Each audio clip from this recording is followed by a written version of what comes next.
Hello, my name is Nancy Hobel-Heinrich from Knowledge Motifs LLC in San Mateo, California, and on behalf of Carl Benedict from the University of New Mexico and Bill Michener, I want to thank this group for the opportunity to provide an update to the group on the status and progress we're making with the Data Management Training Clearinghouse. For those who are not familiar with the Data Management Training Clearinghouse, it's a metadata registry of information about educational resources that are available around the world on topics related to research data management generally, but also on research data skill building. So the clearinghouse started in October of 2016 due to the collaboration of three different groups: the Earth Science Information Partners, or ESIP Federation, the U.S. Geological Surveys, Community for Data Integration, and Data One. Each of those organizations had created educational resources on these research data management topics, but we're finding that people were not using them or being able to find them. So the decision was to come together and see if we could come up with a portal or a registry of information about the resources that could then be indexed and made more widely available. So we started with 65 resources in 2016. If you look at the bar graph on the right, we started with 65, and the numbers increased rather slowly till about July of 2018, when we received a grant from the Institute of Museum and Library Services, a national leadership grant that allowed us to do a couple of things, as you can see up on the upper right there: increase and expand the quantity and diversity of content in the clearinghouse, enhance the metadata schema underlying the clearinghouse, and improve the search capabilities, do some assessment of the content itself and of the clearinghouse, and then expand the knowledge using outreach methods to the broader research data community, especially research data librarians, who are the ones doing a lot of the educational work in this area. And then finally work on a new platform that we ended up needing to work on because of the deprecation of the Drupal content management system upon which the clearinghouse is now based. So the numbers, as you can see again, but getting back down to that graph, gone from 65 to, at this point in 2020, over 400, and we're continuing to grow.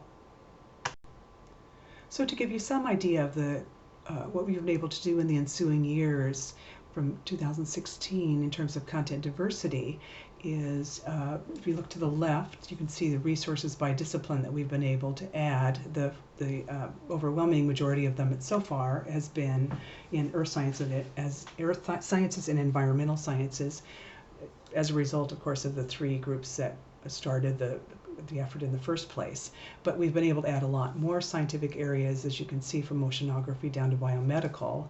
And also, what does not show up in this chart are additions in social sciences and arts and humanities as well. So those kinds of resources we're finding that are becoming more available. And incidentally, this list that we're using of the subject disciplines is based on work that this education interest group has done a couple of years ago. So that's been very helpful. It's worked fairly well. We could use a level of granularity that's a little bit lower, and if this group is interested in working on that with us, that would be wonderful, very welcome. In terms of the resources that we've been adding by target audience, again, by and large, the efforts, the educational resources that we've found have been focused on early career research scientists, mid-career graduate students, but increasingly there have been more resources available for librarians and undergrads, as you can see below.